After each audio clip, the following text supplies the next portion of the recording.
Hi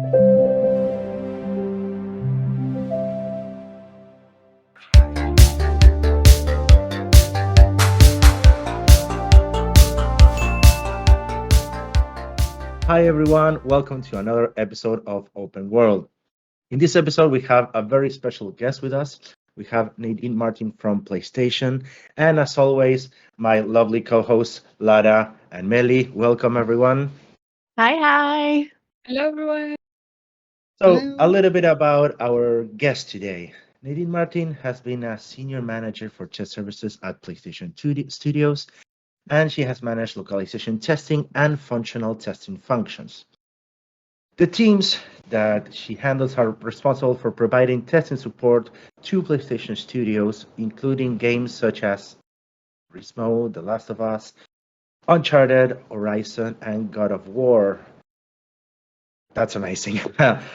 So Nadine has been working in the game industry and quality assurance for over 20 years, while also being an active in game software development and localization community as advisory board member. I can go on, Nadine, but can we start the interview by you doing some sort of professional journey walkthrough for everyone that's watching the episode? Of course, no problem. Hello, everyone. So my journey, like I said, over 20 years in the industry.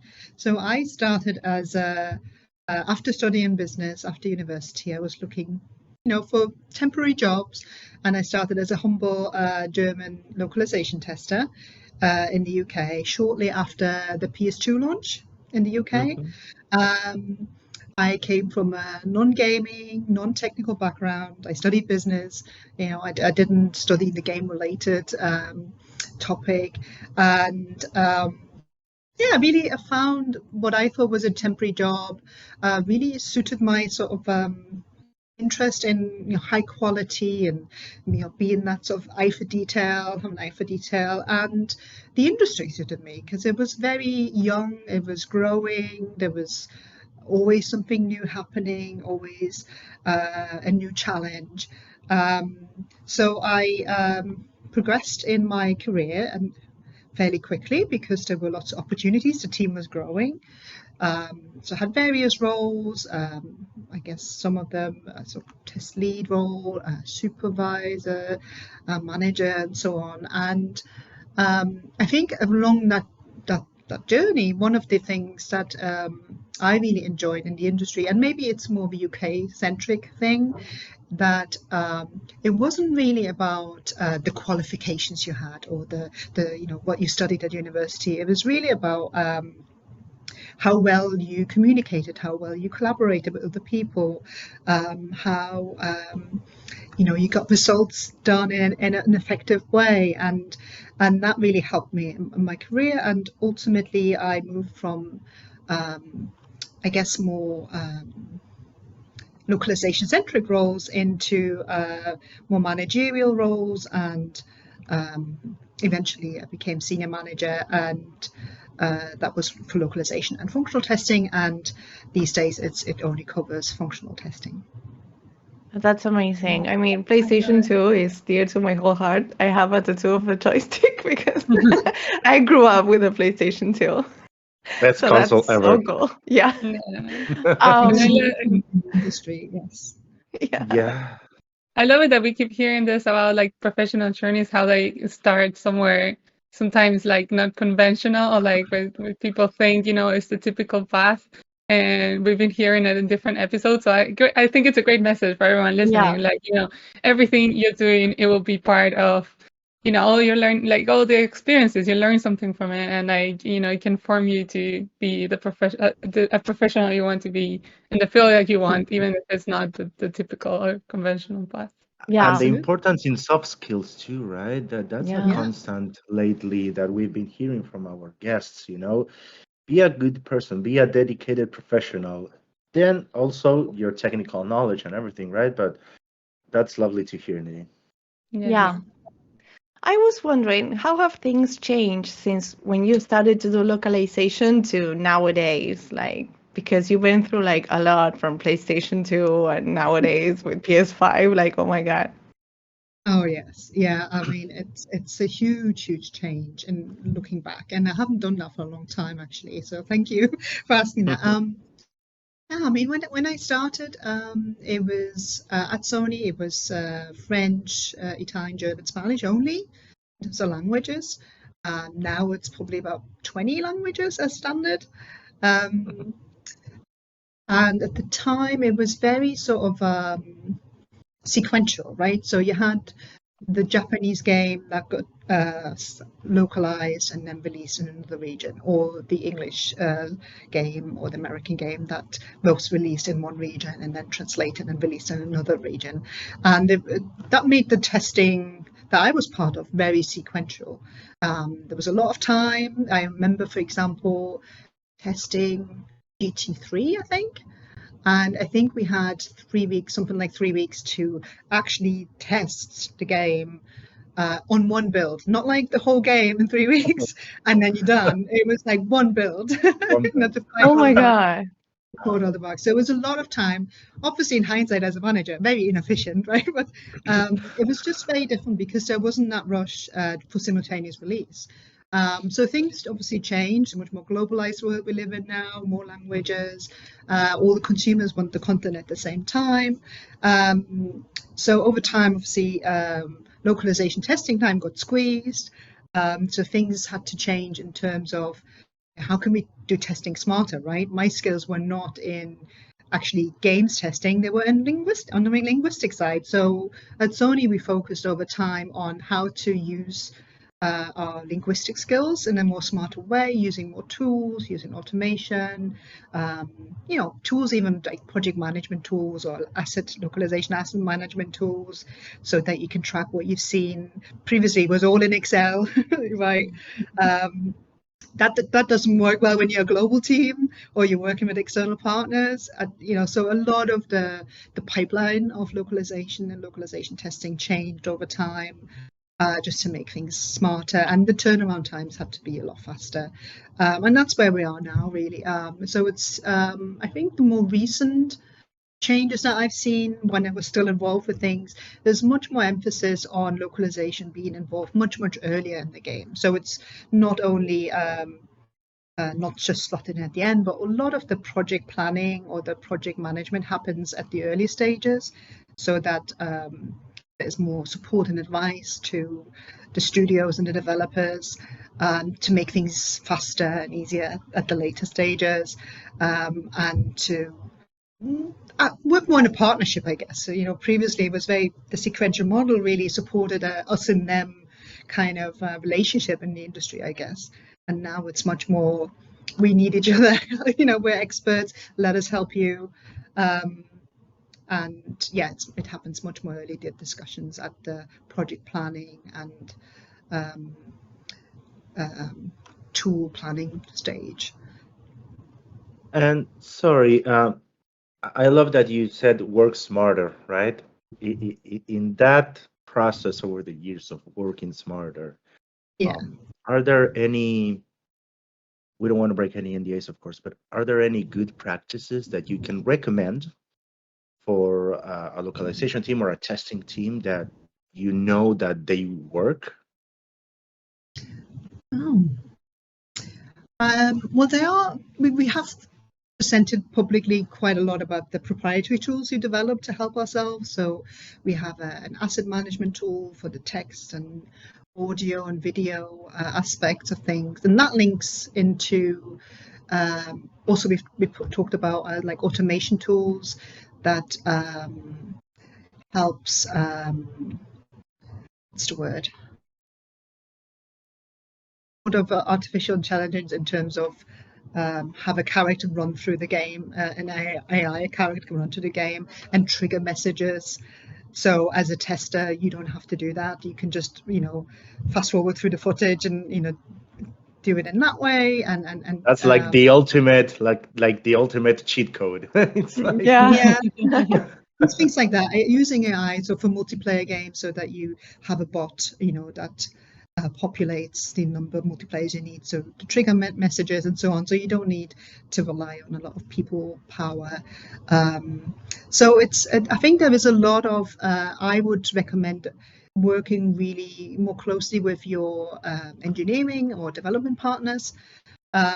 So we invested in creating a QA-centric engineering team that creates these automation tools from a publisher QA platform, I guess, because the developers will focus on what they need and that's their focus, right? So we really worked on that. And it was important for us in terms of how our team was structured to have localization and functional as part of that umbrella team. Sometimes I think in some organization they're separate, and they're separate for a good reason because it works for them. But I think in this case, it really helps that we are all part of the same team. We're all very aware of those tools, and we make sure those tools fit functional test need and localization test needs and other, business needs as well. Localization, we work with our localization teams as well. So I think that close relationship is really important, and I think investing in tools and automation where you can is another one. And I understand that in the industry, it's very creative. Every studio is different. Every engine is different, right? There isn't really that standardization that maybe you see on mobile platforms or PC platforms and so on. But it is possible, and is possible not only by a big company that has money to spend on those things. I do get that feedback as well when I talk about it in public. Hey, we've got these tools, and I'm like, well, we're a small company. What can we do? I think there is small adaptation you can make from off-the-shelf systems that will help you be smarter. That's great. I love it. Like using technology to your advantage as much as possible. So yeah, great advice. And can you walk us through like a day on your work, and like what are your duties like? And Okay. So my current role, it's obviously localization isn't really part of that responsibility anymore. I think in terms of as a senior manager, my focus is more on I would call leadership and people and strategy. So it's looking ahead. What is Sony and studio our own Sony studio needs for the future. So the growth, for example, we've seen in PC testing. My team needs to support that, so we had to come up with processes and resources and equipment needs, and getting budgets approved for all of that. So it's the boring sort of management thing, I guess, with drawing on those business skills from university and over time that and I didn't need at the beginning that I need it now. So it's a lot more operational, and in those areas and in other areas it's all about the people really. It's still making sure that staff are growing and developing. Like I said, we always have new challenges. I've been in the industry for a long time, and when I interview people and they ask me about it, oh my God, it's a long time. It's because it's changing all the time. It's not actually the same year. Each year is different, and the business challenges. You don't have time to get bored. Yeah, you don't do the same thing. So even as a senior manager, yes, you might have those budget seasons and and those goals and annual reviews and all those things that a big corporation tends to have, but it really does change all the time, and it's a different challenge each time. So that's what I enjoy about it. But I think once you kind of get to manager level in any organization, a lot of it is about your people. And it was a big lesson for me as well, actually, that when I was in localization, it was a lot that I could use my background, right? That was kind of where I came from. I knew what the processes were or the tools were. And as soon as I stepped away from that a little bit more, it was clear that, well, actually, as a manager, my job isn't to be the expert. That's the expert's job. My job is to help the people become the experts, to work through them and enable them, to give them the tools or the skills that they need to be successful to deliver the services to our studio. So it's about investing in that and spending time in that. And yeah, that I really again wasn't at the start of my career able to see that was going to be a really enjoyable part of the job, but it is. And I love that. That's inspiring. Yeah, that was beautiful. I have a question for you regarding like your day-to-day life at work and outside of work. What is your passion? What are you most passionate about? Wow. Well, I mentioned I come from a non-gaming background, Yeah, so that's why I'm asking. yes. So I have to admit, I'm probably would still class myself more of like as a social gamer. That's not my go-to form of entertainment. You know, when I go home, I need to chill. I know the products and the industry and stay informed on that. I do really like recognize I need that. But then I'm not the expert. I'm not creating the games. I don't need to, know that this game mechanic is more successful than this one, or so I feel that I've grown more okay with that, and I think the industry's become more inclusive with that because Absolutely. definitely when I Yeah. started, it was very Yeah. much about you needed to be a gamer to succeed. And for many years, that was something that I was a bit more quiet about. That okay, maybe that's not where my heart is. So I think my sort of I guess interest outside of the office, it tends to be coming from the background that I'm in. So I'm originally from Germany and I moved to the UK. I studied first here, and that was all about languages and different cultures. So I still love languages and different cultures, and traveling and all of that, reading books about different cultures or, from different authors and so on. So I still enjoy that and everything that comes with that, history. And I'm still, even though I'm now a UK citizen, I'm still, exploring the UK and love reading about the history in the UK. And the other part that brought me to the UK at the time, the reason why I chose to came in the first place, other than the language, was the music. So Oh my God, love that. yes, I came here sort of a prime Britpop era, Oh right? my God, that's amazing. So I still enjoy going to see live music, going to gig tonight, and yeah, so I just wherever I can, I go see music. Oh my God, I love it. I asked this question because I've met with a lot of translators that are interested in working in localization and video game localization, but they are not gamers and they are like super worried about it. And no, it's like you don't need to be a gamer to work in this industry. You can totally adapt. It's just a matter of having the technical part in it and then the passion of like creative translations and everything. Then that's just it. That's why I asked. I know that you don't relate to gaming, but I mean, I love music too. I'm a huge fan. Yeah. Yeah, and I would encourage that as well. I've done a lot more mentoring in the last few years for especially women that are new to the industry. And I feel more comfortable challenging sort of attitudes like that. So sometimes I'm sure you still come across developers or programmers or producers that demand a certain 20-year background in games and all of those things. And I would just challenge that because you don't need it in other industries. And it just seems to be very sort of, it creates a barrier to entry, to the industry as well. And again, we're trying to be much more inclusive and diverse in our industry to represent our customer base.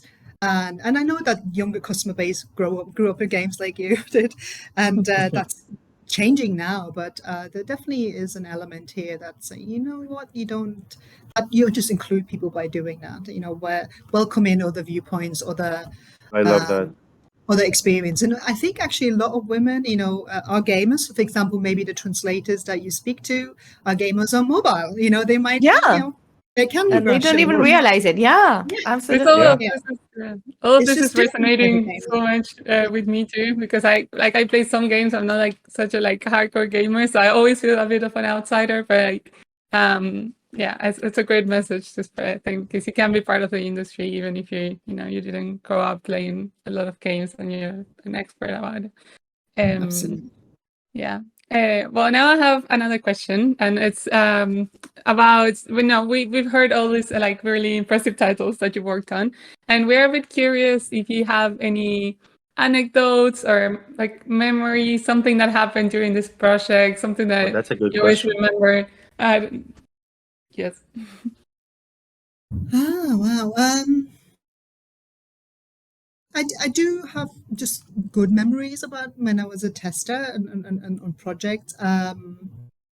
I do enjoy getting a first glimpse into games, when they're kind of not announced yet and so on. I Just trying to imagine, think what yeah. would be a good, yeah, I'm trying to think a good anecdote. I did enjoy, for example, when Sony was working on the iToy games. Do you remember the iToy games? Where it Yes, yeah, was yeah, really yeah. an industry first with the camera, the iToy camera, Yeah, and motion. very groundbreaking for the time, yeah. Yeah. Yeah. So I remember it was really fun watching our test floor, which was very male centric still at the time, testing the. There was a game called iPet where it's a virtual pet. So Oh all my God, these, yeah. very I sort of remember burly that. males were testing or jumping around on the floor, testing the games. I think there was a game with pom-poms where you had virtual, you had pom-poms in your hand. That was just fun. I think with Sony sometimes it just doesn't seem to do those fun games at the moment, right? Where you have Yeah. more social elements and more Yeah, fun.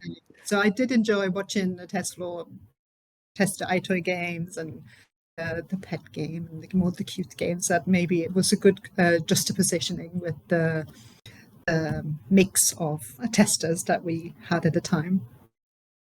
yeah. And I imagine that just picking one anecdote in so many years, it must have been, it must be hard. I mean, but that's a lovely My memory. anecdotes would be really boring. They're mostly about operational challenges and how we overcame them. So I don't think that's of interest really to the public somehow.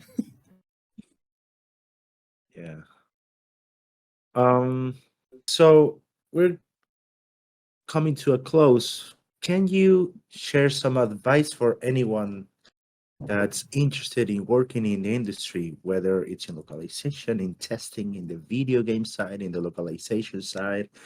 I leave it up to you. But can you give it a close with a piece of advice or two? I hopefully I've got several pieces. So Please. this is something again in my mentoring. I focus on a lot, and we do also do a lot of sessions with young people who may be underrepresented in the industry or maybe struggling to at school or getting a job, and we're trying to really encourage to think differently about their career. So some of the things I focus on. It's like the soft skills, that I mentioned earlier. Mhm. It's really about Yeah. articulating yourself and working well with others. But it's also, I think, knowing yourself and what you're good at. And I think when I look back at my career, that's definitely something that was a happy coincidence ending up in QA because it suited my personality and my, how I like to work. And I think that's something that I encourage young people, any backgrounds, in any careers, any industries, like, figure out what you're good at and focus on that and how you articulate that in interviews or in resumes and so on. And actually, don't be shy in telling people, this is how I like to work. This is how you get the best from me in this, circumstance.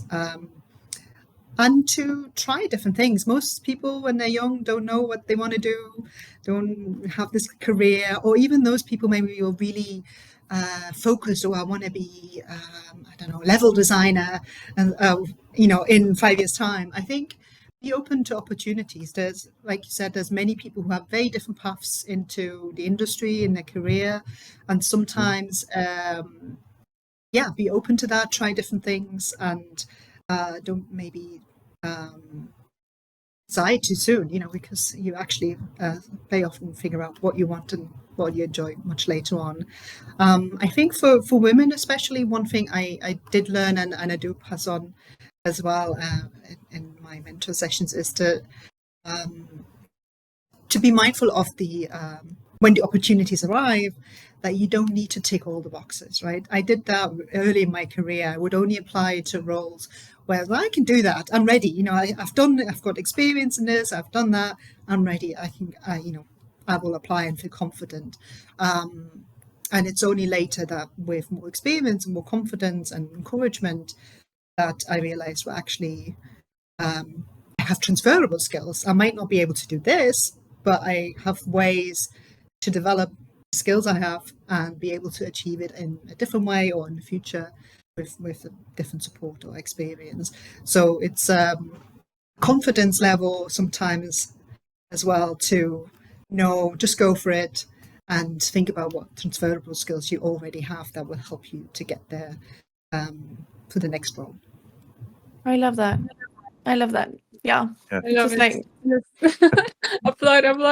yeah. Yes. It's very much a learned experience. It's something I hope somebody had mentioned maybe earlier in my career. So definitely anybody listening or watching, hopefully that helps. So inspiring. Absolutely. I Very love it. inspiring. I imagine Oh my God, did we it lose Ale? does. I know that it did for us three. That's for sure. What? I think we lose you for a minute. Yeah, can you say that Uh, again, Ale? Because Yeah, I Sorry. disappeared for a second, right? Well, Yeah. this isn't live, but it's being live recorded. No, that I said that I'm sure that it did help our audience, and then that it surely helped us.